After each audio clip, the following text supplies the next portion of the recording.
and welcome to today's session.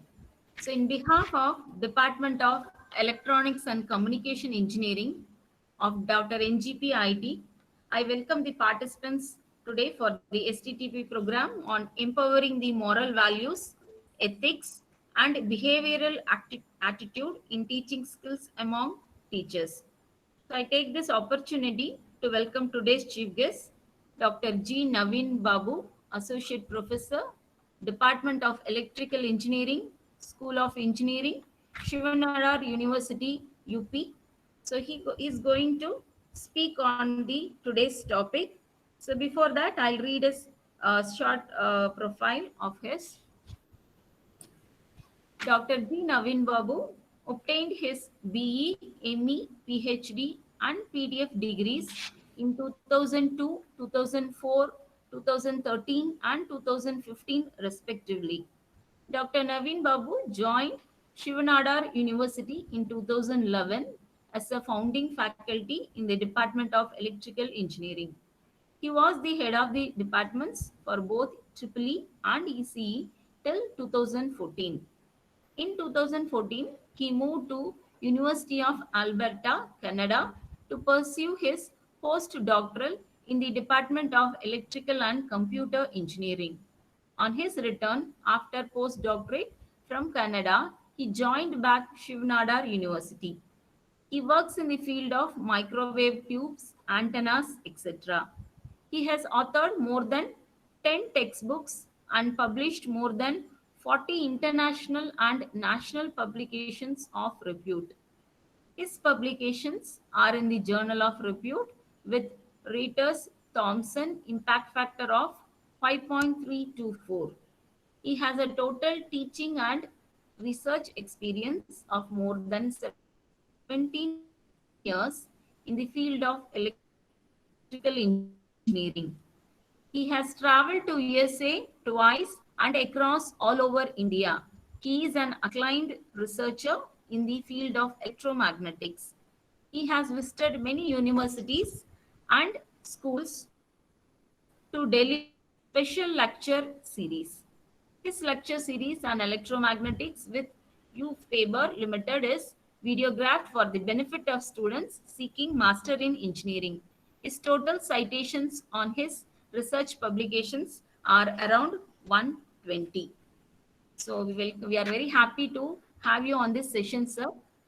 Now it's your session, sir. You can hand over. Thank you, ma'am. Thank Thank you you, for sir. You the can. introduction. I'm in fact, it is a pleasure to be back with NGP people. Most of you have switched off your video, but still, at least towards the end of the presentation, I would like to see some old guys because I was part of NGP for 6 months, and that was a memorable experience because that is the only time I had an experience working in Tamil Nadu. So otherwise, I was always with the other universities. Okay, so to save bandwidth, let me switch off my video, but I will share my presentation. I hope it's okay.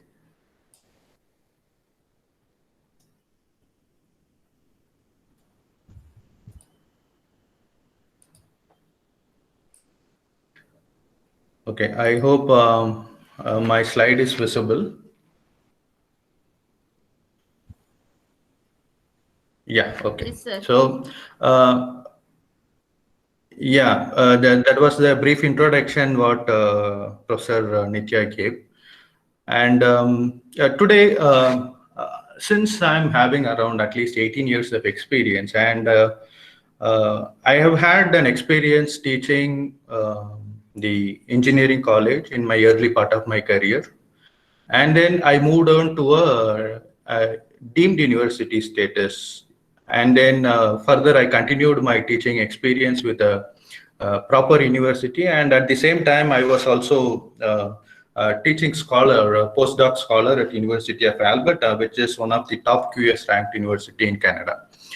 So I have had a variety of exposure to students, and the way we look at students is very, very important as a teacher.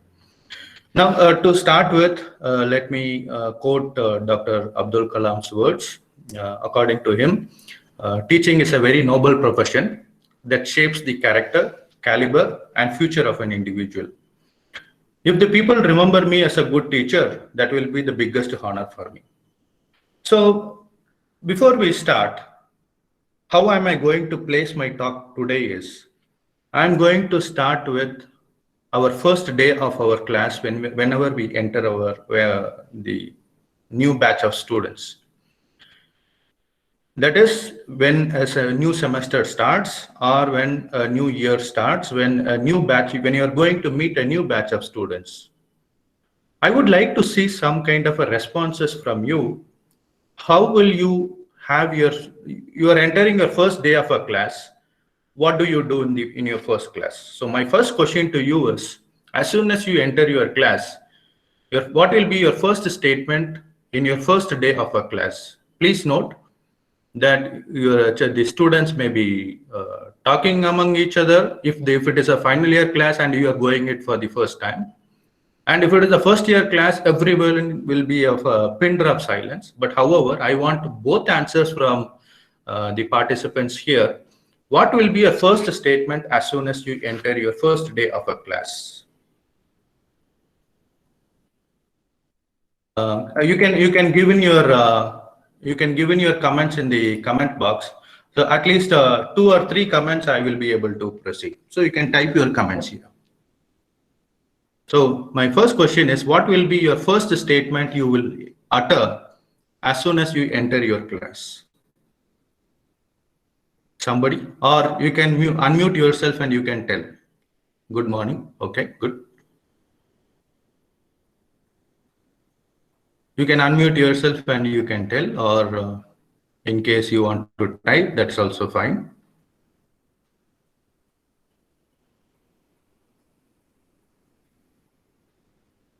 Okay, anything else further? All right, so I mean, your first statement is going to be, what is your first statement of your class? Okay, in your first class, I'm going to throw upon some questions and let's have a discussion on this. And then I will give my experience. In your first class, do you ask students to introduce themselves? You can say just yes or no. Okay. No. Yes, sir. You will ask for student details. Good. Yeah, thank you. You are all participating. I introduce myself and tell to introduce themselves. Okay. Yes, yes. Okay. Most of the participants here, you would like to have an introduction about the students. When you are asking for an introduction to your students, do you look at their past scores? Say, for example, if you are going to teach a first year student, do you expect them to answer what is their 12th score, or if it is any other year of study, you will ask their past percentage, what is their rank in the previous class? Do you ask that? Okay, no, right. So a lot of responses are saying no. What is the life ambition of a student? Somebody is asking. Just their expectation in a college. Okay, future expectations. All right. Now, is there anyone who will try to ask their family background? Never. Good. Yeah. Okay. So someone is saying no, never, not interested. Yes, yes to some extent. Okay. So few responses, a mix of responses. These questions, whatever we are asking here, all these are related to the past of our students, right? So whatever they had in their previous classes, whatever their past scores are, what about their family? They may be from a rich, a middle class family, or from a poor background, right? So you would like, as a teacher, you would like to know what set of students you are having. Yes, it is very important that you must have a cordial relationship with the students. But again, having answered these particular questions, I'm going to ask Another question over all these questions, whether all these things are required in the first class. That is, do you really want to have an introduction about the students? Do you really would like to have this course, and how does it will impact your approach to the students? Does the family background of the students really necessary for a teacher to know? These are some of the questions you must ask yourself. Now, there are more questions that you can ask, which is, as one of the participant has mentioned, I would like to know their future ambition. Yes, you can ask what is their future goals, and you can relate, and do you relate their past scores with your future goals? Say, for example, if a mediocre student is telling that he wants to join a DRDO or a NASA or a Microsoft or Google, and if his score is very less, as teachers, we must think whether we will relate his future goals with their current scores. So these are some of the future expectations of a student whenever we are handling them for the first time. Now, what is the great way to get introduced to a class? I'll give my experience.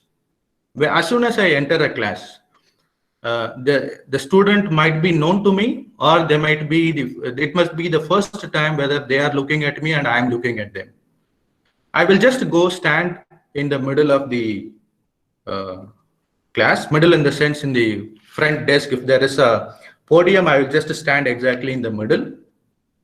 As soon as I stand without entering any word, there will be a mix of impressions that the student will get. Some will state, oh, this guy is going to be a strict guy. Some guys will try to look for what is that I'm looking towards the student. Right? These are some of the things student will have an expectation towards me. So what is the best way to handle these things? Now, the best way to handle these things is you must first make a good impression, right? So what do you mean by a good impression? Good impression in the sense, and why this particular first impression is very important is because you are going to look at them for the next 4 years, next 3 years, right? We do not know. And the memories that he or she is going to have even after 4 years. Say, for example, now if you think about your teachers, what is the thing that will come to your mind? If I say some particular subject, say for example, me being an electrical engineering, the subject that comes to my mind will always be mostly the elective subjects which they are currently using in their career. If you ask me about the teachers who has handled me, either I will remember my first year students or I will remember my final year students, not in between, because I hardly remember those particular subjects. So our first impressions are important, and for teachers, this is never truer than on the first day of a class when introducing yourself. Your first day, new teacher introduction plays an important role in setting the tone for the whole semester, from encouraging the students to speak up to getting them to learn in your classroom. If you are wondering how to introduce yourself to a new class, let me give you some tips. In the education world, extensive research has shown that academic success depends on positive relationship between the teachers and students. This is true when it comes to learning in any environment, whether it is an online tutoring or it is a physical tutoring. Your relationship between these two students is very, very important. One study published in the education journal called as Exceptional Children says that good relationship with your students ultimately means less disruption throughout the semester, a better behavior among the students, and more focus in the classrooms of your classroom. A teacher introduction speech is a crucial opportunity to build a good classroom relationship. Naturally, students want to know a bit about you. What are the things that the student will expect from you is, where are you from? What are your skills? What you have achieved? And do you have the real quality to teach us? So these are the things any student will expect. But we must not underestimate the expectations of a student. But this introduction isn't just about answering questions. It is about building trust and respect with your students and making your classroom a safe space to learn. It is not enough to simply be nice to make a good first impression in a new class. Take the time to learn a little bit about your students before the class and greet them individually to help them feel valued and important. So while it can often take time for a new teacher to grow in their students' mind, despite his or best efforts, you have a very good chance of making a good first impression by being confident and genuine. Without overdoing it, share some personal anecdotes and try to build a rapport that will grow over time. When I say some of the statements like be confident, be genuine, make your students feel that you are working for them. That is very, very important. So first point that you must keep in mind is you must make your first impression must be very good. It will only take few seconds for someone to evaluate a person they meet for the first time. And say, for example, if any student is coming to my room, my cabin, at the first few words of him uttering, I will be able to know for what he has come, what is the favor he is looking from me. But I will allow him to speak. I will give him the space to think. I will give him the space to interact with me as fluently as possible. I will give him that comfortness. And as a teacher, we must give that particular comfortness to every student that we are meeting. In addition to what we actually say, our appearance is very important. Our body language and mannerisms are very, very important. Maybe we might be stout, short, we might be height, we might be lean, thin, it doesn't matter. But our body language, in the sense, what is that we are thinking? What is our attitude? What is our attitude towards the students who are sitting in front? Whether at the end of a semester, are they going to take something out of me and they are going to go out with some kind of a satisfaction? So this is what a student is trying to look from us. So that is what I mean by an appearance, body language, and mannerisms. Some of the best ways to create a good impression include, number one, being on time, presenting oneself appropriately, right? Which are signs of respect towards people. Say, for example, we have a talk today. We expect that at least as a speaker, I'm here already from 9:45. At least from 9:30, I have made my environment very clear that I don't want any disturbance during this particular talk. So I have asked all my family members to leave around me. So no one is there in my house. So it is a kind of a dedication that you must have when you are entering a class. When you are entering a class, when you are inside a class, you are the master in the class. But when you are the master, please make sure that it is not an authoritative master, right? So, as I said, some good impression if you want to create. One thing is be on time, present yourself appropriately, which are signs of respect towards people. While it is important to give off a sense of confidence and authority, it is equally essential to be your authentic self, because you should not do a drama in front of a student. That is, some of them will be very nice and very sugar to students, but of the class, if you see, they will always have a grudge. Right? So be yourself. What is your actual characteristics? I have seen many teachers very, very soft spoken. Right? So when they are soft spoken, definitely your authentic self will be very much relevant to the students, and you must not allow the students to take advantage of that. Right? So your authentic self will help you to build a trust and earn the respect and integrity from the students. Your body language can also be a make or a break for creating a good impression. So as soon as as I said, my personal experiences, as soon as I enter a class, I go at the center of a stage. I stand exactly in the middle. I will just stand tall and smile, and I will make eye contact. Even if some student is continuously talking, I will not get angry. I will not show my disappointment in my face. I will keep smiling throughout the class. And even a notorious students, if I'm having a 100% eye contact with a smile, they themselves will calm down.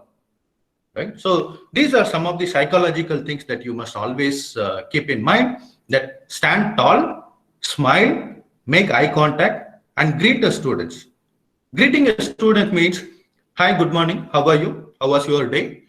And you seem to be dull today. Is it okay? Can I help you in any way? So these are some of the good statements that you can make as soon as you enter your class. Please note, you must come over from this regional aspect, because I have been here, worked here. I have worked in North for very long. Even I have worked in abroad countries also. We must teach student as another human being. It is like he is looking for something from us, so that we must keep in mind. So if you want to go a step further in your first impression, you should try to create a friendly and an inviting atmosphere in the class. Don't overdo it. So I have seen I'm seeing a faculty who was very, very close to students. As head of the department, even at Dr. NGP for a few months, there was a faculty who was very close to the students. As soon as I come out of my room, I could hear huge noise in her class. It was because she was over friendly with the students.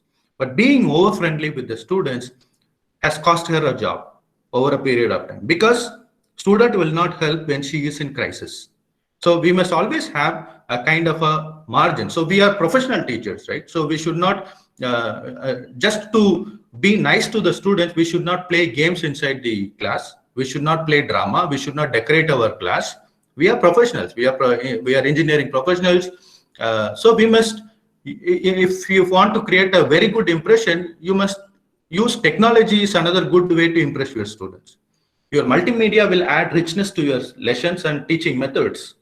You're appealing to younger generations and making them feel right at home in your classrooms. So these are some of the small tips that will help you to create a very good impression. Now, how to attract everyone's attention? Because all the tips that I'm giving you today, it is just for the first class. Once you set your first class right, then all your rest of the semester will be hassle-free, trouble-free, and you can do whatever you want. You can convey whatever message you want, and your student will tune to you as per your dance, right? So these are only for the first class. Most people tend to use a stereotypic simple formula to introduce themselves in a space, which includes, my name is Dr. Naveen, I worked here, and I am from this place for so many months. No, this is not a student experience, because student, when they come, before entering the class, they will know about us. They will look for us in our university or college webpage. They will know from where we are. They will know what are the subjects that we teach. All they are interested in is what kind of person is he is. Is he knowledgeable? Is he trying to help us, or is he trying to make our life a hell? So these are the things a student is trying to look for. So there are several different ways to attract students' attention. Say you can start with a quote. You can have a habit of using a quote. Say, for example, there are a lot of good Vivekananda quotes for education. Start with that. In my early part of my career, what I used to do was, if you are doing especially a theoretical course, if it is a numerical problem related course, then your teaching is easy, in fact. But if it is a theoretical course, the student attention lasts only for 20 minutes in a 50-minute class. So what I will do is, for first 20 minutes, I will do my theory. For next 5 minutes, I will do some kind of a riddle, which will help interact with their friends, because we must give that small space where they will think of doing some kind of an aptitude in the class, right? So this is, which means we are not wasting our time in doing unnecessary things, but we are helping them improve their aptitude. So I was doing that. A kind of a humorous statement will also help in some effect, and should help your students relate to you. A humorous statement in the sense, don't overdo it, right? When you're and at the same time trying to being a humor, don't tell about any particular student. If don't tell the appearance of a particular student, or don't try to downgrade a particular student trying to being humorous in the class. Humorous in the class, you must make sure that no one is hurt with that particular humor. So while talking, you should make sure that you frequently change the level and tone of your voice. It is not a monotone. It should be like a rap song. It should not be like a Carnatic music, right? So whenever you raise your voice and lower your voice, that will signal to your audience that it is time to pay attention to, right? You say, for example, you are hearing a murmur in some kind of a corner of your class, try to raise your voice and go towards that particular side without pointing that particular area of a student. So incorporating movement to your delivery by vivid gesturing can also help attract students. Always try to occupy your complete stage. Say, for example, you must have heard you must have seen some kind of a drama or even a dance shows. A dance will be effective only if that particular dancer occupies the complete area of a stage. So as a teacher, we must use all our area of a class that we can move on. It is not that you keep on roaming throughout the front rows of a class, but you must occupy the class, bring them the attention. If some section of a class is not able to hear you, go to that particular side. And then because your class environment is also very important, right? Okay. So, all right. So these are some of the things that you must keep in mind to bring everyone's attention. Next is how to introduce. You take only 30 seconds to introduce. On the first day of a class, there is usually a lot of ground to be covered, which means you have to keep your introduction brief. An informative introduction does not take more than 30 seconds. In this time, give your name first and tell students what they should address you as. Say, for example, as soon as I enter, because in TN, we ask them, I mean, this is a standard default that call me as a sir or call me as a ma'am, right? But you can also cross that particular barrier. You ask the students to call by your name. Just call me as Professor Naveen. That is okay, but not hi Naveen, dear Naveen. No, because we are professionals, right? So let them call ma'am. Chitra ma'am, sorry to name you. You can call Professor Chitra.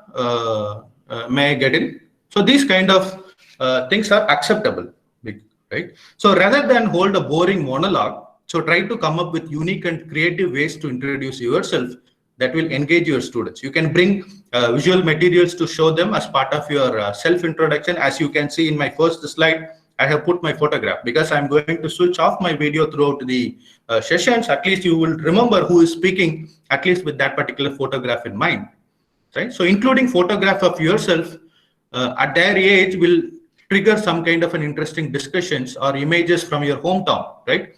Tell them some of the motivating things, right? What kind of background you are from, right? So I am from a very, very small background, but today I have traveled across the world. It is because of some kind of a dedication and some kind of ethics that I'm having. So these, you have to give some kind of such motivating statements to the students so that you become their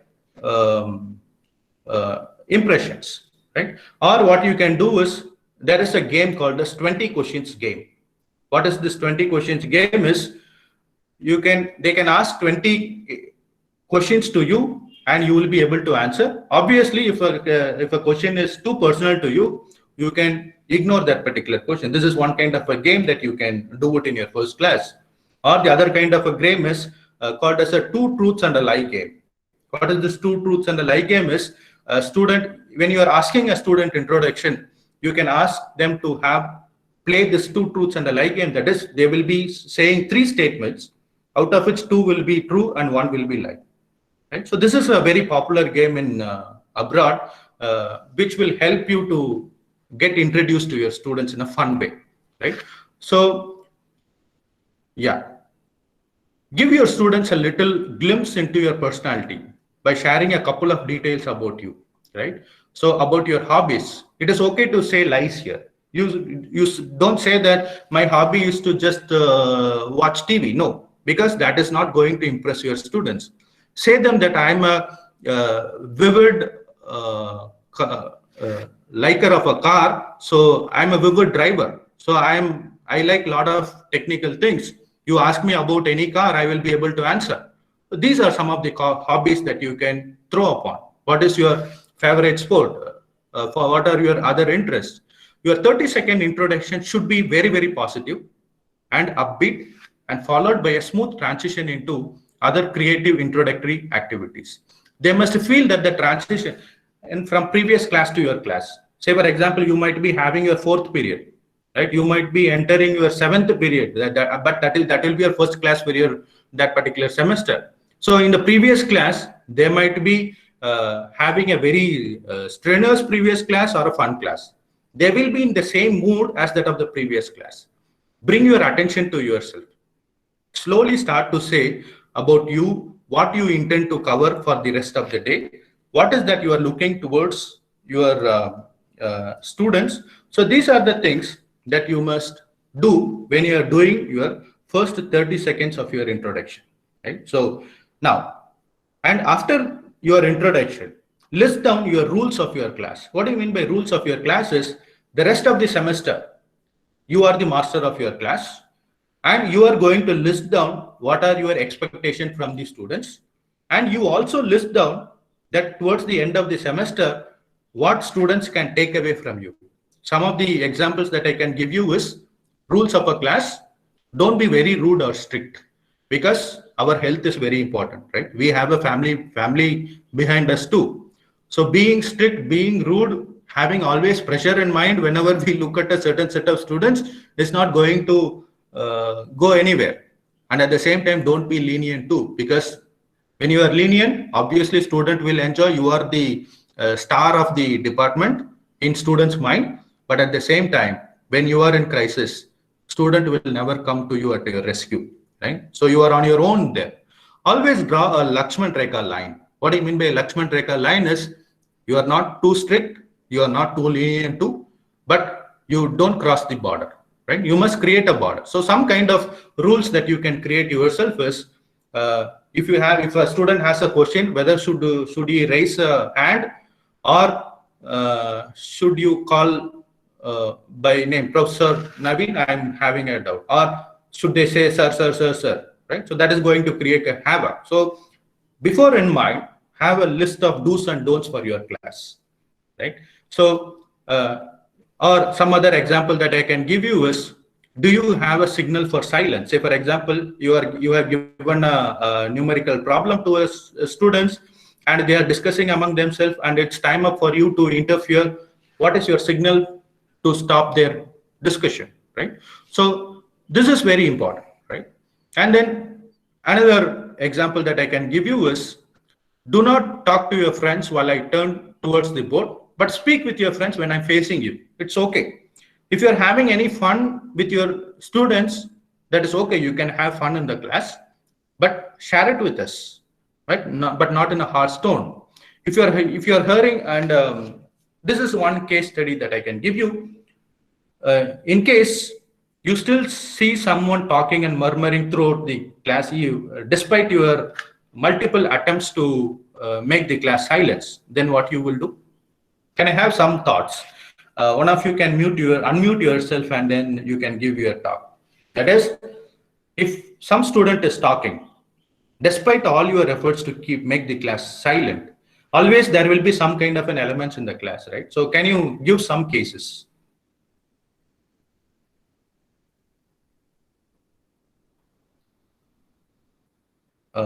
Can you please unmute and say? Sir, ask the question, sir. Okay, ask the questions related to subject. Okay, that is one way.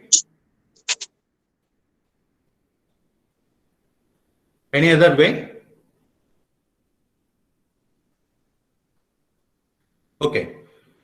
What I will do is, I will speak to that particular group of students. Is there any problem with them? Is there any problem with the topics that because I know that they are talking about something else, something about cinema, something about their personal things. They are talking and chatting. I know that, but still I will pretend as though that they are having some doubts regarding the topics that I have taught, and they are discussing about them. Though I pretend that I am thinking in this particular sense, I will ask them, is there any doubt If they want me to explain it again, then they will come back to the silence.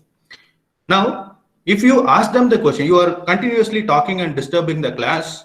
So I'm going to, if I'm asking them a question, and if they are able to answer, that is fine, well enough. But if they are not able to answer, that will create an impression among them that I have been humiliated in front of the complete class. Even if you're asking a question to a particular set of students, and if they are unable to answer, encourage them. Encourage them and make them a comfortable space and make them feel that it is okay to not to answer. Right? Now, coming to your second class. Now, whenever you're going to, so first class, you are going to set your tone for the rest of the semester. In your second class, students are waiting to meet you, right? Because you have, and what will be in their mind is they are going to remember whatever the rules that you said in the class. They are going to wait to meet you with all the rules that you listed in your mind. As a teacher, do not disappoint them in your second class, because first and second classes are really important. In your second class, don't be casual, don't be late to the class, try to apply the rule. Even if some student is not talking, just turn your hand towards that random side and tell that, hi, please remember my rules. I expect you to follow my rules, right? And try to recall some of the rules, right? Not without listing all the rules that you said in the previous class. Something, please keep the rules in mind. So we'd like to have a cordial relationship throughout the next 6 months we are going to meet. I want you to enjoy my class and I want to enjoy your class too, right? So this will be our second class. Now, what makes a good teacher? When you ask me who is a good teacher, in 1996, when I graduated, that time a good teacher is different. A good teacher is one who teaches well, and we do not bother about how they handle the class. But today, a good teacher is not the same a good teacher who is in 2000s and even 2010 or even 2016. In 2020, the next decade, right? It is very important for old people, at least who are getting into that old era, people like me, to really get adapted to the next decade of students, right? So there is more to being a very good teacher than classroom skills. The successful qualities of any educational professionals are not easy to install or duplicate. What makes a good teacher unique is nobody can duplicate a good teacher, right? Say, for example, you can get some aspects of a good teaching, but you cannot copy it completely, right? So that is the most important thing about a good teacher is no one can duplicate it, which makes the greatness in teaching just as rare as greatness in medicine, dance, law. If you see, say for example, Rajinikanth, no one can imitate another Rajinikanth, right? So similarly, no one can imitate a good teacher. Now, what are the 6 characteristics that will make a good teacher? Let me list you some of the 6 characteristics to be a good teacher. First is the love of the subject. The subject that you are teaching, you must first love that particular thing. You must have a complete control in the class. You must be very good at stress management. Don't lose your temper very quickly, because students, if you have 60 students in your class, everyone will be of some kind. Everyone's family background is something. So you must be very good in stress management. You must be very highly organized. You must give them a very professional behavior. Your praising others is very, very important. Your instructional methods must be of expert quality, right? So as a first thing, what is this love of the subject is? Your subject knowledge makes all the difference when it comes to teaching it. Always. So if you are if a management person from the management is listening to this talk, please give the subject which the teacher likes, right? You might have if you don't like a teacher, don't put him in a subject that he or she doesn't like, right? So give them the subject the teacher really likes, give him that subject which the teacher is expert in. If a teacher has consistently scored 90% of a pass percentage of his students, give him the subject again and again. It doesn't matter. Unless if a teacher desires to change his subject, you want to explore a new different area of learning, then you can give. Only if there should be an interest in teaching that particular subject. Second is you must have a complete control. Effective discipline will create a positive atmosphere and support. Discipline in the sense, not being a policeman in the class, right? So create a gentleman's agreement between you and the students. Control equal, you give equal respect. The third is stress management. I mean, some survey said that 83% of the teachers are under stress. Why there is a stress? There are multiple reasons. Your workload will be very high. Your pay will be less, but you must be working more. There will be some kind of an inspection coming in the class. You must cover the curricula. You must cover the syllabus within a short period of time. The pupils' behavior, the students' behavior in the class. So effective stress management will make you a great teacher, right?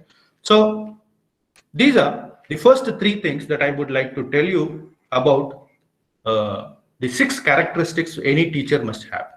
The next 6 characteristics. The next 6 characteristics is you must be highly organized. You must keep track of the pupil, switching class from one class to the another, managing their records, managing their databases. It requires very, very hard organizational skills. You might, even in your department, you might notice some people meticulously maintaining the data, meticulously maintaining their records. Immediately, there is no backlog. Such kind of people will always be tension-free, carefree, right? So this is another important habit that you must have. Praising is precious. That is, you must praise, even if a student is answering wrong, praise them. Just give them the comfort that telling wrong is okay. Telling wrong is not a bad thing. So praise is never handed out unwarranted.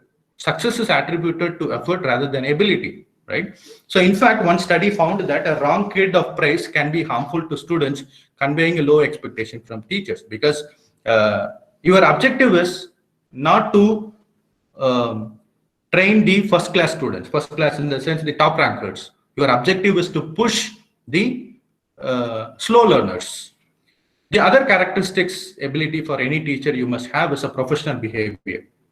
So you must have a positive relationship outside the classrooms also. Not a positive relationship in the sense, hi, I hope everyone is Tamil. Hi Tambi, how are you? No, right? Hi, you have any issues? Can I help you? Why are you standing here? Are you looking for somebody? And if that particular person is inside in a meeting, you can just communicate. Hi, he is in a meeting. You should come after a few minutes so that he can meet you, and I will convey that you are waiting for him after the class. So these are some of the things that will create a positive impact of the students, and these are some of the professional behavior too, right? So great teachers place priority on keeping parents informed, right? So you must. I have seen in some places that you keep calling the parents very often for unnecessary reasons. A student might be late for a class. Immediately there will be a phone call going to the parent. Please don't do it. Why? Because you inform you create a portal where parents, whenever they want, can access the data of their ward. So create a portal there where if a student is missing the class, or if, for a particular day, create a portal where the parents can automatically look at their ward's performance instead of you calling them. They might be in a work as a parent also. If you get if you are very busy, you are in a meeting with a senior administrative person in the university. So immediately you got a call from your son or your daughter's school that he is late to the class, he has not done the homework. You will not like that, right? So similarly also, we must not disturb the parents unless it is required. Okay.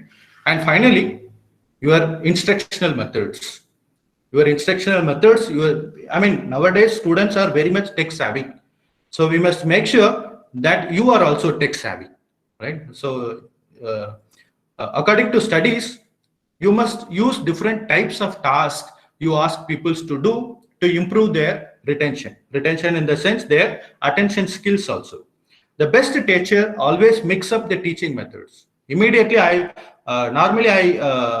use the PowerPoint presentations, but at the same time I will use the board in parallelly also.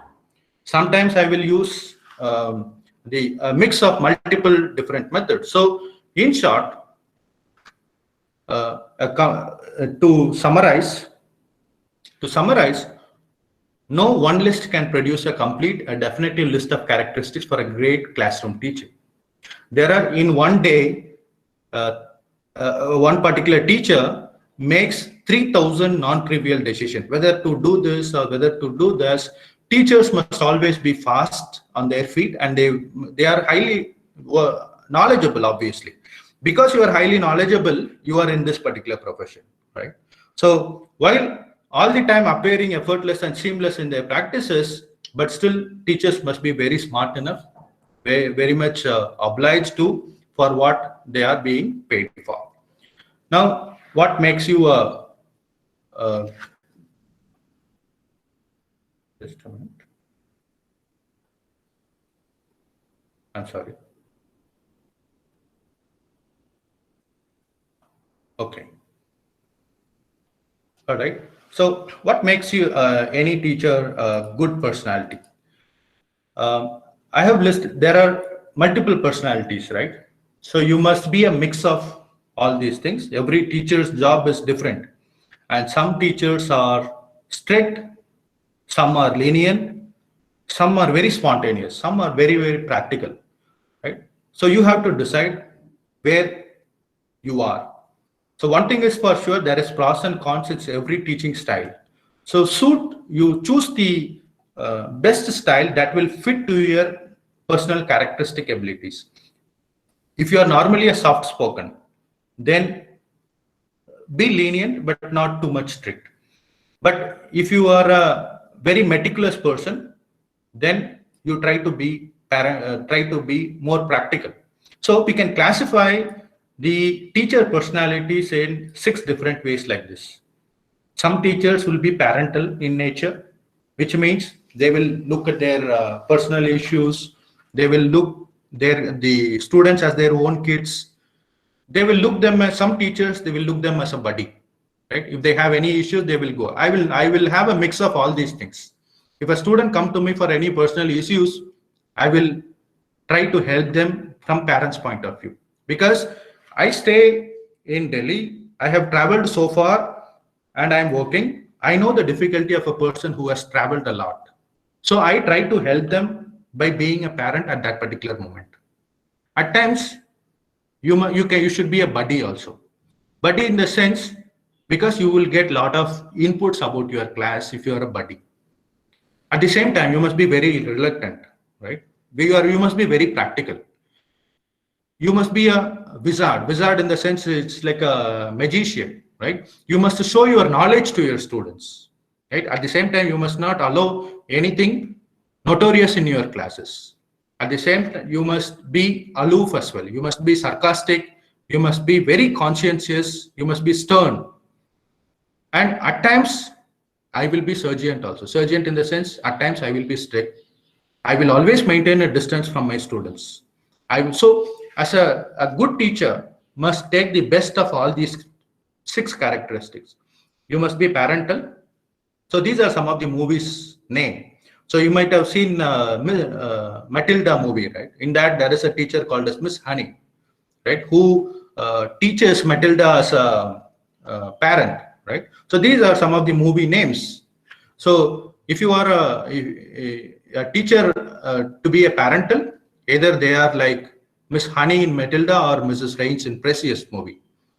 Similarly, you can relate all these characters, all these characteristics with the characters of these movies.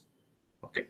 So now, what makes a teacher reach a student in 8 different ways? Number 1, first think, right? You must be very authoritative, but you should not be an authoritarian. You must make sure that every student grows. meaning don't concentrate only on the top rankers. Always try to make the mediocre students push towards the higher ranks, and even the lower slow learners to push towards the mediocre range.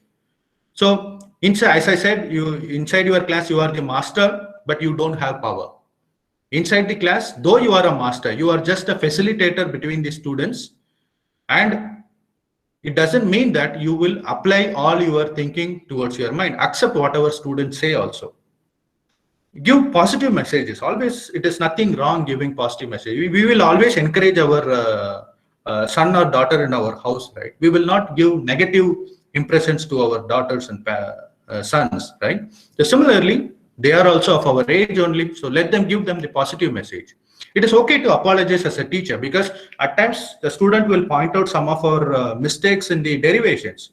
You just accept the mistake, because I will always face a difficulty when I am deriving something on the board. Why? Because my boards are very lengthy, so I will write something on the leftmost corner, and if I'm completing my derivation in the rightmost corner with some reference to the leftmost corner, I will tend to do a mistake. So what I will do is I will ask some of the student to please dictate for me, so that I can do the derivation without any mistake. So it is okay to apologize. If some student points out that, no, sir, this is how this has to be, then accept their viewpoint also.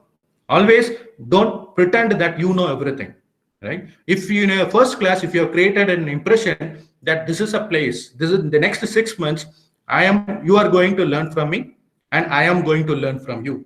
If such kind of a statements will create an equal playing field for both you as well as for the students. Always be flexible. Don't be very rude. If a student say that I was not feeling well, I did not come, okay, believe him. If a student is continuously saying for 3 days, try to believe him. For the 4th day, try to verify it by your known sources. But by the 5th day, try to tell him that what he is doing is wrong, right? So always set the right climate for the students.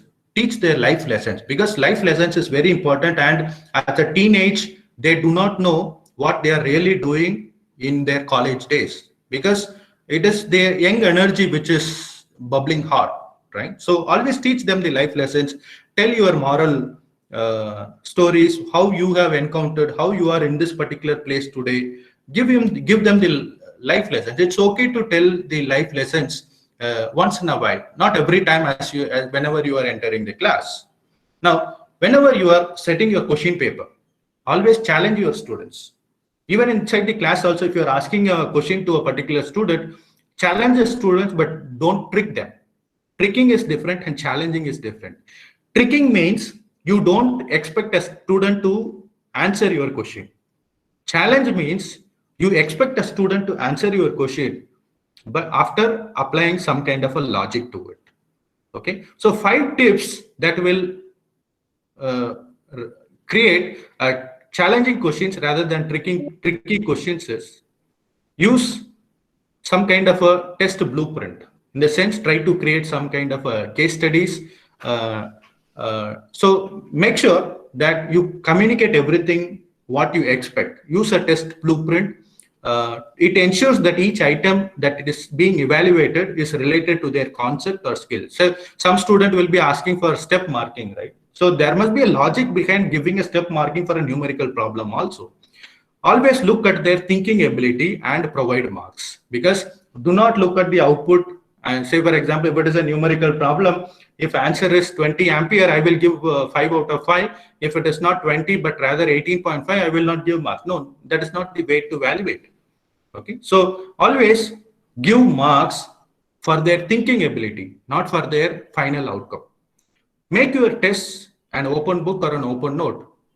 During this lockdown period, I know there was huge halla-bolla because of this evaluation pattern. How do I evaluate my students? They are going to copy. They are going to use their notes. How do I evaluate? It is not required. All my exams during this lockdown, I conducted an open book exam, open notes exam, open internet exam. So how to come out, even open discussion also among their friends. So it all depends on the teacher. right? I created such logical questions which is not available in the book, which is not available in the notes, which is not available even in the internet. So that will create an liking towards the subject that you are teaching also. Tell students that they can bring to the test anything they would like, except a friend or means to communicate with. One, use open book, open notes, exam, so that you eliminate item-based simple knowledge that students can look up. Don't ask definitions, right? By using the definition, always ask some kind of a logic questions. This is one second way by which you can challenge the students. Third way by which you can challenge the student is always build items around misconceptions. Say, for example, uh, across a conductor, I'm an electrical engineer, so I'm giving an electricity example.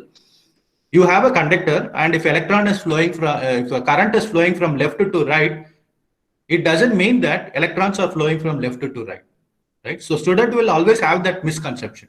So ask questions related to that. So many people, for example, think that plants get nutrients only from soil and water, not air. So this is a misconception, right? So whenever you are teaching, there will always be a misconception. Say, so always create your questions around that particular misconception. And the fourth technique that you can use to create challenging questions is create interpretive exercises. This will encourage their thinking skills, right? And finally, when you evaluate your test results, always please revise any unnecessary difficult items if you have in the exam. Revise any misleading items. Say if you are asking anything about gender-related case studies or something, be very cautious in asking. It should not affect their personal traits. So now, having having spoken for quite long, and let me share with you my personal experience in one of my course. What I did is I taught a course called as course EED 101, which is the basic introduction of the course. I think is my slide visible, which is named as course statistics? Yes, sir. Yes, Okay. sir, it is visible. Yeah. Okay. So this is what I showed it to my last day of my class. First, I said I spoke to you about first day of my class. I spoke to you about second day of my class. I spoke to you about what is the ethical thing that you must have as a teacher. In my last day of my class, I showed this particular slide to one of my course. I showed them that how hard I have been working to teach them, right? Because they should appreciate the effort that you have put. What I did is I created some kind of a flashback in the sense, this is what I showed to them as a rules in my first class. I was trying to repeat those particular rules. What did this say is, I said that these are your breakups for your exam. I'm very fortunate that I'm in an university setup, but if you are an affiliated college setup, it is slightly difficult. But still, this will help you to some extent. So this is the flashback that I said them. Please, do you remember that I said that midsem exam is so much, lab practicals is so much, your final exam is so much, you will have lot of tutorial marks, you will have lot of quiz marks, all those things. Then I also recalled them that you get less than 80 marks, you will get an F grade. F grade means fail. Above 80 marks, you will pass. So students were very disappointed. This was the last day of my class, please remember. They will know they must have taken the mid-semester exam, they must have attended a lot of tutorials, they must have taken huge amount of quizzes, they must have done all their lab reports. All these components are already done except this one, final exam. So they know at what position they are in. Now, I gave them the statistics, how much hard I have worked. I have conducted 30 lectures, each 1.5 hours. So total I have taught them 45 hours. The average attendance in the class is 83.5%. Everyone was happy because less than 80% student cannot take up their end semester exam. So how much syllabus I have completed? To my satisfaction, I have covered 100%. I solved because this particular EED 101 is the EED 101 is the course name, which is Introduction to Electrical Engineering. It is a problem-based course. So I had 126 solved problems in the class. In the tutorials, I solved 128 problems. In the mid-semester, I solved 5 problems. There were additional problems that I did. So in end semester also, I'm going to have problems. In total, in my personal capacity, I have solved 266 problems. In the labs also, I did, this is what is my spending of time towards that particular set of students. We did 10 experiments. The labs we had were 13 labs, and the labs were evaluated. For the lab evaluation, the other evaluations, in fact. So we conducted quizzes, right? I conducted total 11 quizzes. So 5 for the whole class. What is this 11 is 5 I conducted for the whole classes. Remaining I conducted those who were absent during these particular classes, which means that is also an effort from my side, right? If say, for example, I have 100 students and 80 students are present for my quiz and 20 students are absent, again I conducted a re-exam or re-quiz for these 20 students, which means this is my effort. It is my duty to tell them that I have worked so much for you. So I conducted first quiz. I conducted quiz one times. I conducted quiz 1 retest 1 time. I conducted the quiz 2 times. Quiz 3 I conducted 5 times because multiple students were absent multiple times. I conducted quiz 4 twice, and I gave them an assignment also. Right? And after that, I wanted to give them the statistics. Quiz 1, I prepared 187 questions. I deployed 100 questions. Quiz 2, I prepared 71, I deployed 25. Quiz 3, 89, I deployed 40. Quiz 4, 110, I deployed 40. Likewise, if you see, total number of questions that I prepared is 457. And the total questions the students took is 205. Please note, this is for one student. I had 190 students in my class. So 190 multiplied by 2005, this is not including the final exam that they are going to take. The total number of questions as a faculty I need to evaluate is 69,950 number of questions were evaluated by me, right? So I wanted to give them the statistics as well. This is what is your performances, 0 to 9 to 90 to 100. Quiz 1, these are your number of students getting these marks. Quiz 2, quiz 3, quiz 4, these are the marks. And I related them. I told them, because as soon as quiz 1 was the first exam that they are taking with me, so which means they will not know what kind of questions I'm going to ask, whether it will be tough, whether it will be easy. So their performance was slightly bad in quiz 1.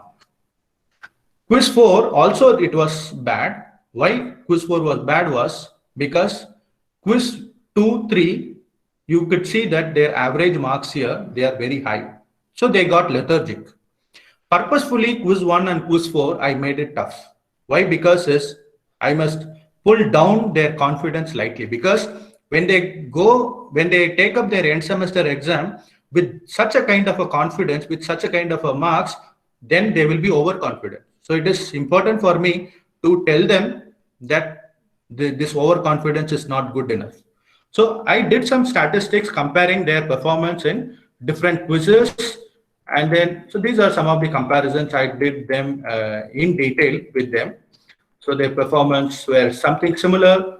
A student moving, they're doing good, they're doing worst in this particular exam.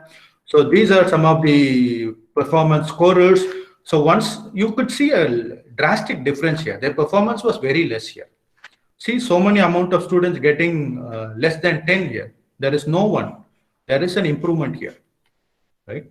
So this is very important as a faculty. I said them, how did they behave? Your quiz 1, this blue one, light blue one, and this dark blue one, they are their average performance, which is nothing but your first exam and last exam.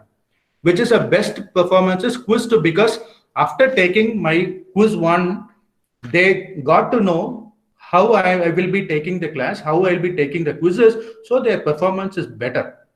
Right? I showed them these things and what is their maximum marks, how many students took, what is the range average marks, what is their median standard deviation, what is the variance of their course.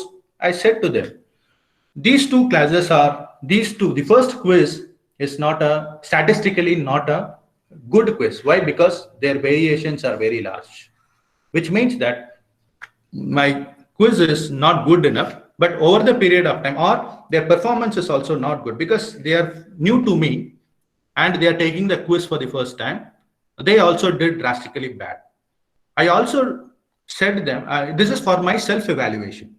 When I took my quiz one, right, I could discriminate how many good questions were there, how many fair questions were there, how many poor questions were there. Out of that, what are the easy questions, medium and hard questions.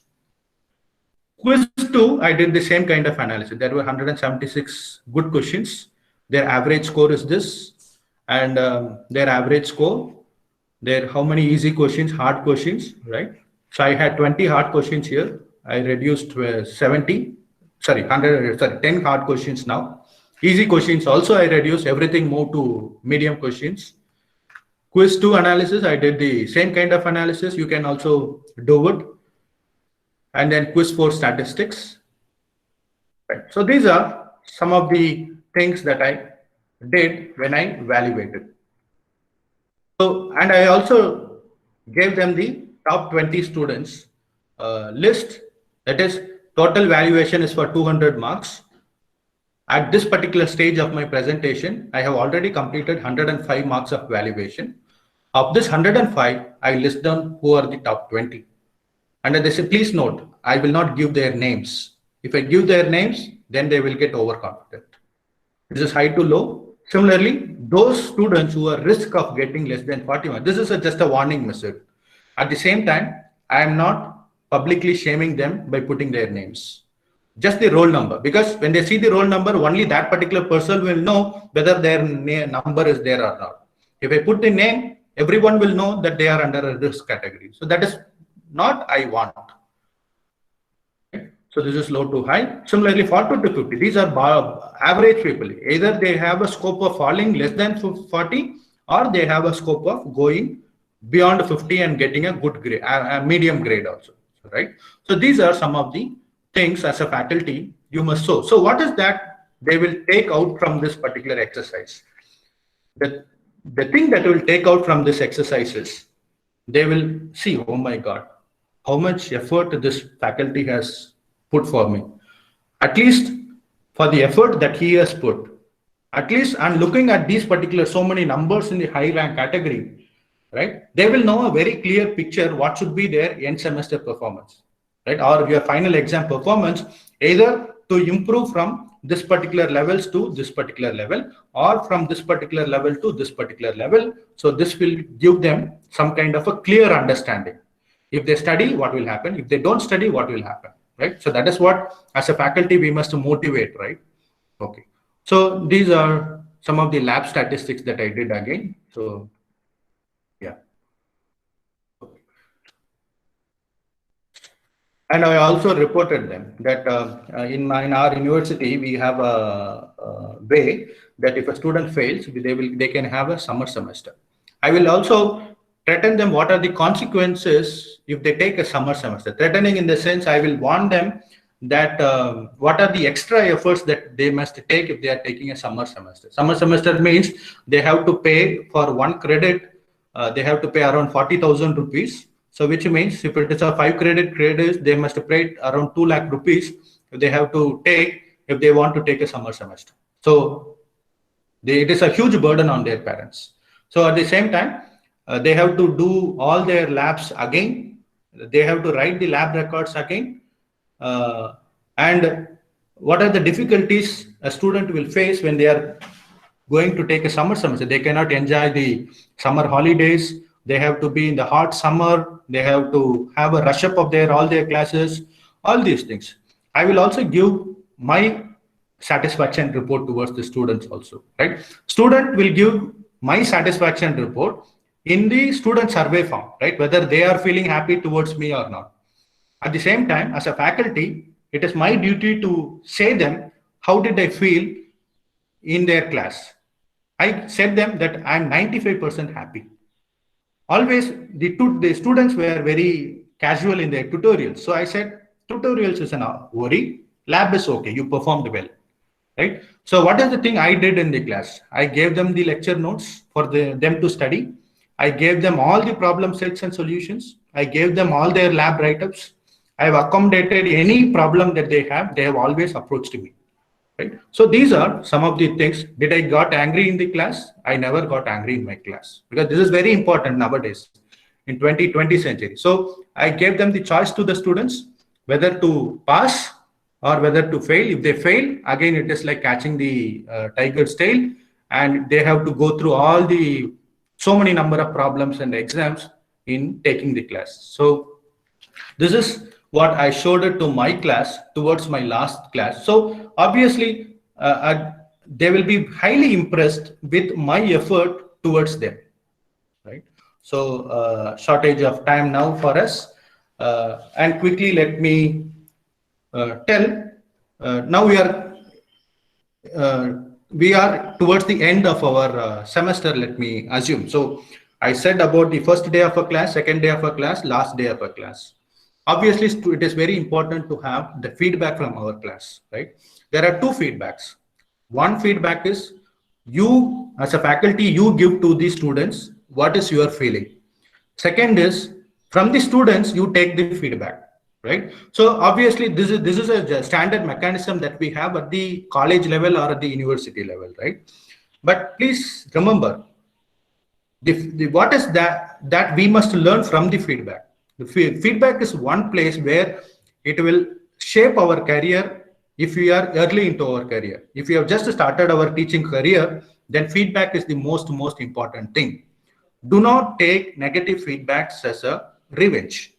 Okay. So why feedback is very important is 7 things that is very important to remember about the feedback is, if students know that the classroom is a safe place to make mistakes, they are more likely to use feedback for learning.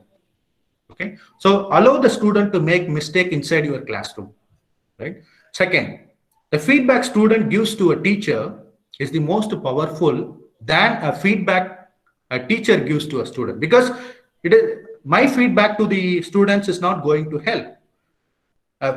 Student feedback to a teacher is going to help the career of a teacher. So don't take that particular feedback lightly, and at the same time do this feedback mechanism very meticulously. Okay, there are multiple ways which we can discuss later on also. The third point that you must remember about your feedback is, please note, whenever you giving a marks in an exam is also a feedback, right? So when you are that's what I said earlier itself, when you are giving a marks, don't evaluate marks based on their final result. Always grade a particular student based on their approach, not their final answer. So when we give a grade as a part of our feedback, students, they will always look at their final grade. So what will happen is, this will allow them to even do a malpractice of just copying the final answer and pasting, right? So communicate with them very clearly that you are not evaluating them for the answer, but you are evaluating them for your approach to the answer. So feedback is not about advice or praise or evaluation. Feedback is an information about how we are doing in our effort to reach our goal, our objective, right? So this is one of the good thing that I like personally. Feedback is an information about how we are doing in our efforts to reach a goal. And finally, for fifth one that we must remember while doing a feedback is, students need to know their learning target. That is, learning target in the sense, if you are doing a circuit theory course, at the end of the particular course, a student must be able to solve any problem that is given in a circuit theory course, right? So the specific skill they are supposed to learn, right? Or else feedback is just someone telling them what to do. So it will be like a mechanical thing. We circulate some sheets of paper, they will copy the feedback from their neighbors and they will submit. That is not going to lead us anywhere. Okay.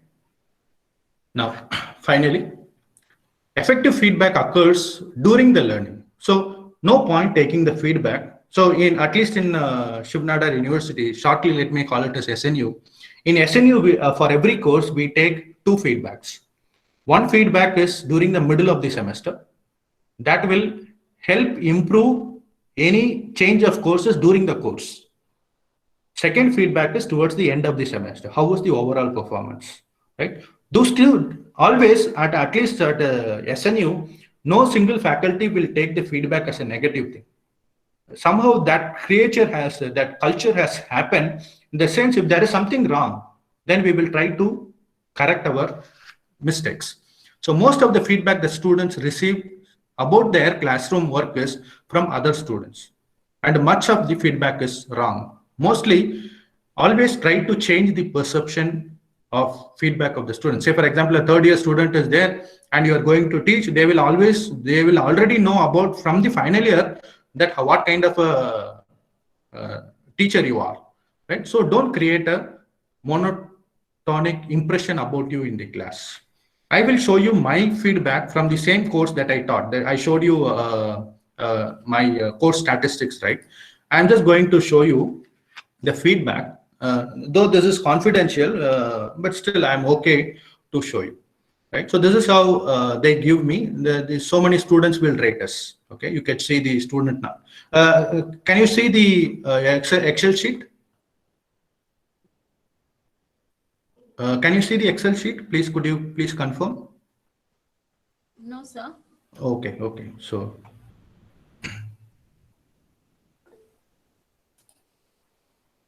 okay.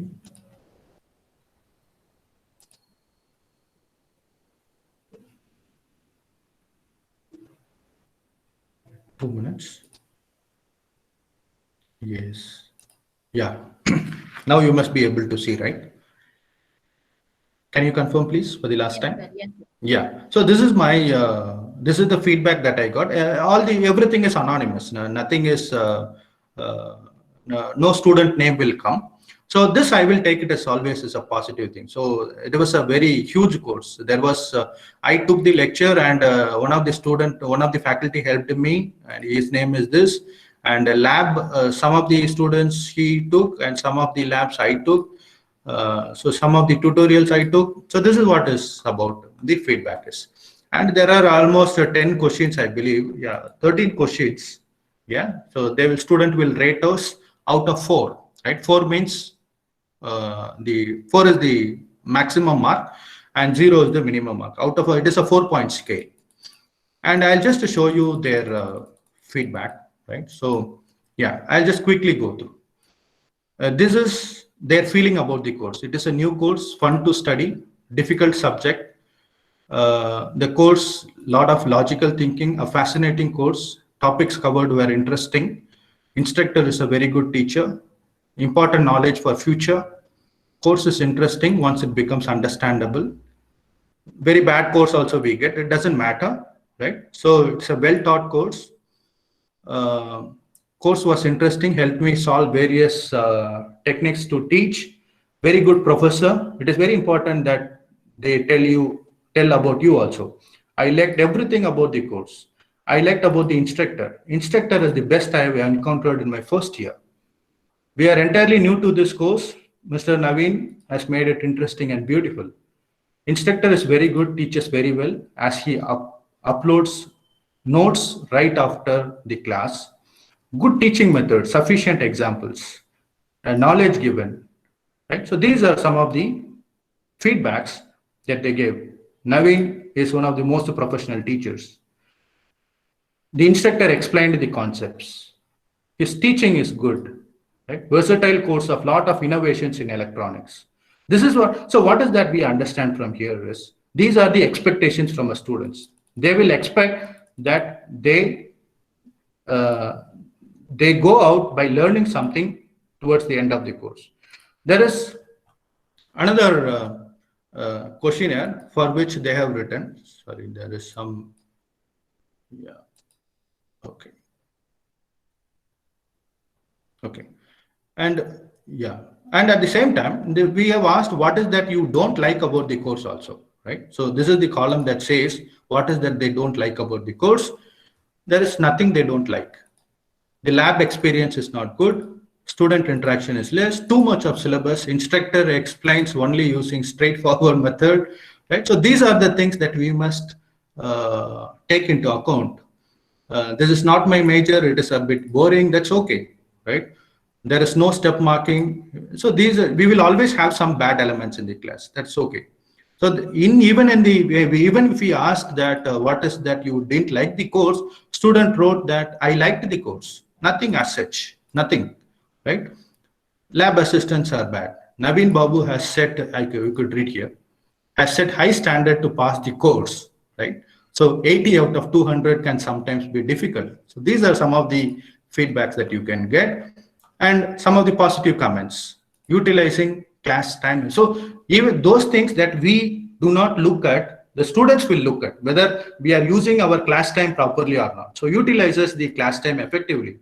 And awesome instructor is good at explaining, very good teacher, communication is good.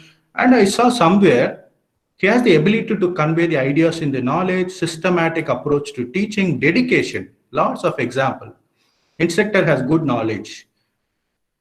Yeah, very clear in teaching, clear and loud. He is audible and clear. These are some of the things we might not have expected also, right? So which means student is having some kind of a problem even in hearing our voice when they are sitting somewhere, right? So very punctual, dedicated. We need such people to teach. So these are some of my feedbacks. Okay. So maybe the last one. He teaches proper applications of the course for our lives and future. So these are some of the things. Okay. All right. Okay. So now back to our PPT. Right. So since we are running short of time, I'll just throw you upon as teachers. Being a teacher is slightly a difficult job. So people in US, they took what is that a teacher needs as a support. There are 4 categories: absolutely essential, very important, somewhat important. A supportive leadership. If you are a head of the department, please be supportive to your teachers. You should not not that you are supportive in every aspect of your teacher. At least 80% of the time you must be supportive, right? So absolutely essential. 68% were saying that you need to have a supportive leadership. 28% say very important, right? And there is no one said that it is not important at all. What is the time for teachers to collaborate? Always help your colleagues. That is the best way to learn. That is the best way to pull them to being a good teacher, right? Be a motivator even for your colleagues also. Access to high quality curriculum and teaching resources. I mean, this is very important from management point of view. Say, I'll just share my experience. Lockdown started in March 30. We had our holy vacation in March 15th.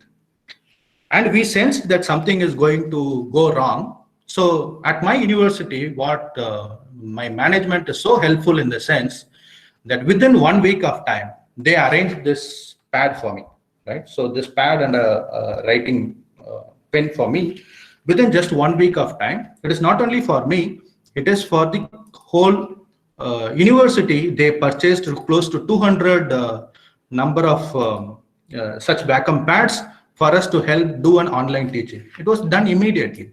So such kind of a support is required for a teacher to do the teaching, in fact, because that is what they have come for, right? They have come for teaching.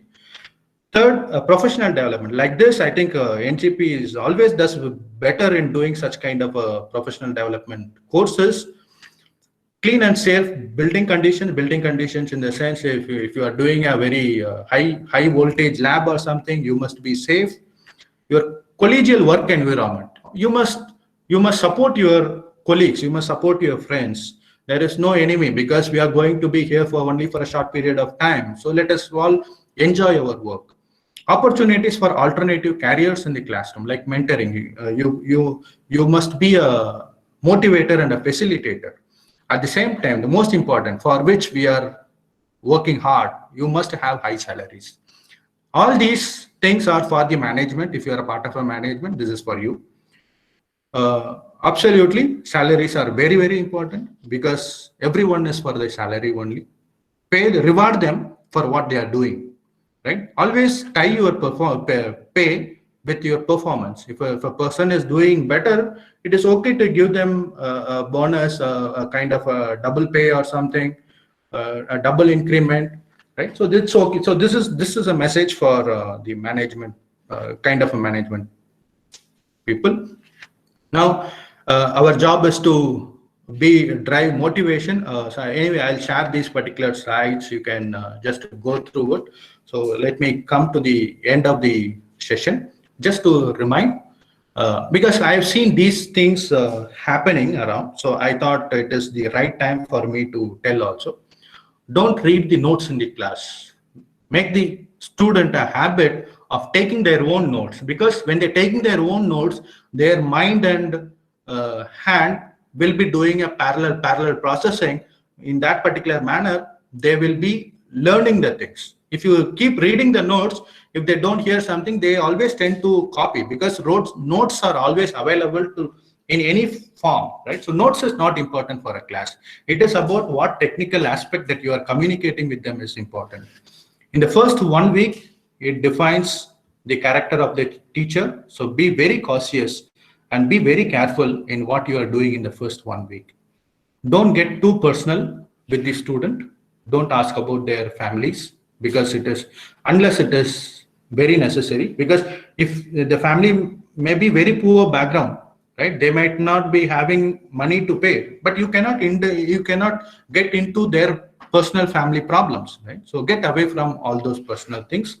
Always start your discussions from the joining date of the student. Don't go back. Say for example, you are meeting a second year student, and if you're counseling them, always try to motivate them how you can improve for the rest of the days during their college life.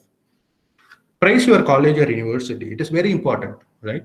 Because you are having a boss who is paying you. There is no point backbiting the boss, right? So if you don't like the place, just leave and look for an alternate opportunity. But being in a place, don't backbite. Gossips will never lead you anywhere. So let us stay away from all these things. Between the student and between the teachers, let us create a gentleman agreement at the starting of the semester. That will create a very smooth environment for us in the throughout the semester and even throughout their stay in the college. So when you are doing assignments, so these are some of the tips. I'm going to run through slightly faster. So if you are giving assignments to the students, don't give just a copy paste kind of an assignment. Give some kind of a creative assignments. Assignment must not be easily available in public platform. So you design your own assignments. Always reward the failures. It's okay to reward the failures by looking their approaches. And don't award for duplicated success. If someone has copied the correct answer and has come, don't award them. Instead, those who have tried to approach a different method, reward them, right? So create a unique assignment problems for each of the students. Say, for example, what you can do is, you are giving a problem related to electric circuit, say 20 ampere of current is flowing. Ask that particular, instead of 20 ampere, ask the student to use their last 2 digits of their roll number. Right? So that will create a unique assignment for every student. So similarly, you can have, if your even number is this, then this is the problem set. If your odd number is this, then this is the problem set. Put your roll number instead of this particular numeric value. So that will create a unique assignments. Always encourage your students to research. Research in the sense not inventing something. It is about researching. Ask them to explore more about that particular assignment. So try to give open book and open notes, make challenging questions. And as soon as they submit the assignment, there will be some solutions which even as faculty you might not have thought of. Discuss all those thinking processes in the class. And for exams, whenever you are creating a question paper for the exam, communicate clearly to the students what is that you are expecting out of this exam. What will be the learning outcome of the exam? What are your expectations? As I showed you in my course, prepare a mix of hard, medium, and easy questions.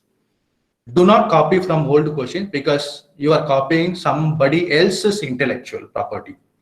So frame your own questions, give challenging problems that must be solvable with a clue. Challenging in the sense it should not be tricky. Please again recall the difference between a tricky problem and a challenging problem. The questions that you are creating always innovate, right? So follow innovative practices in conducting exams. All my exams are open book, as I said. All my exams are open book. All my exams are objective type questions. Allow them even to serve their internet for answers. Allow them to discuss with their friends for answers. Provide different case studies. Only by this particular way, student will enjoy learning. You will also enjoy your way of work. So towards the end, I am concluding again with another famous quote. I started off with Abdul Kalam's quote, and it's not a good time to quote Justin Trudeau, Prime Minister of Canada. He's against the India. So, but still, Justin Trudeau is a teacher actually. So what he says is, I am a teacher. It's how I define myself. A good teacher isn't someone who gives the answers out to their kids, but is understanding of needs and challenges and gives tools to help the other people succeed. That's the way I see myself. So whatever it is that I will do eventually after politics, it will have to do a lot of teaching. So after his politics thing, he's going back as a teacher. So I thank Dr. Pokkumaran. So this was the snap that I took with Pokkumaran some years back, I think. So I thank Dr. Muthulakshmi for organizing this and for Dr. Chitra for coordinating with me for long. And thank you so much. And this is our library block. So beautiful library block. In case you happen to visit Delhi, please visit me and I can have a tour around of my campus. Is there anything that I can answer? I have taken 3 minutes extra. Yeah. Naveen sir, thank you sir. Dr. K. Pokkumaran, Principal Dr. AICTE, has joined with us to share a few words, sir. Good morning, Professor Dr. Naveen. Hello, sir. How are you? Nice meeting you. I'm doing it, sir. Thank you very much for your kind acceptance and presence in motivating the first generation teachers as well as the teaching community. Thanks for sharing your experience. And we had a great time with you at Dr. NGP Institute of Technology. And I was recollecting your presence at Dr. NGP when we were able to frame guidelines for academic development cell and examination cell.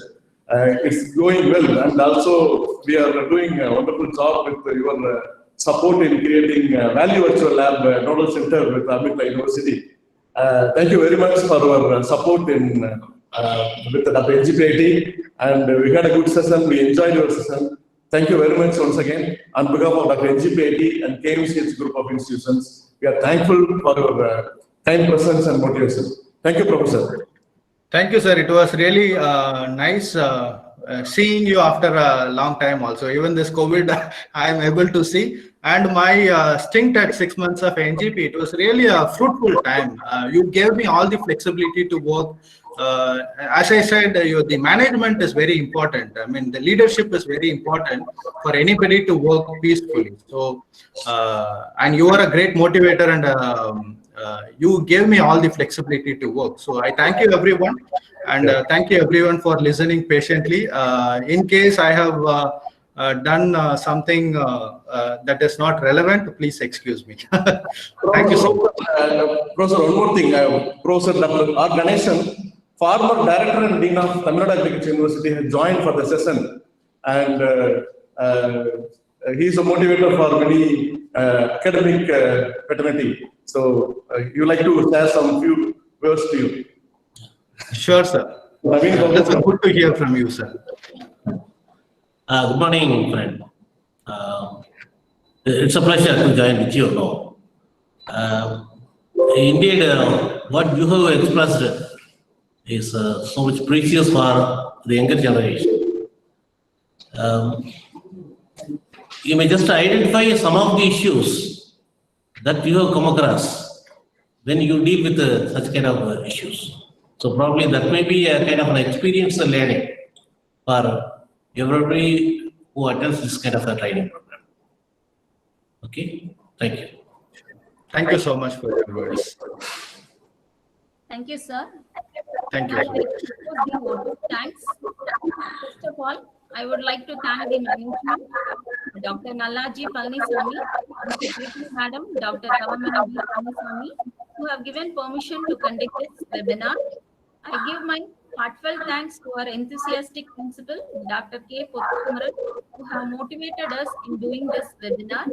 I also thank our beloved head of the department, Dr. K. Gayatri, for guiding and doing this webinar in a successful manner. I thank our chief guest, Dr. G.Naveen Babu, for his inspiring speech. Your speech is very useful for teachers to develop the professional ethics in teaching. Thank you, sir, for your wonderful speech. Thank you. Thank you, everyone. Close.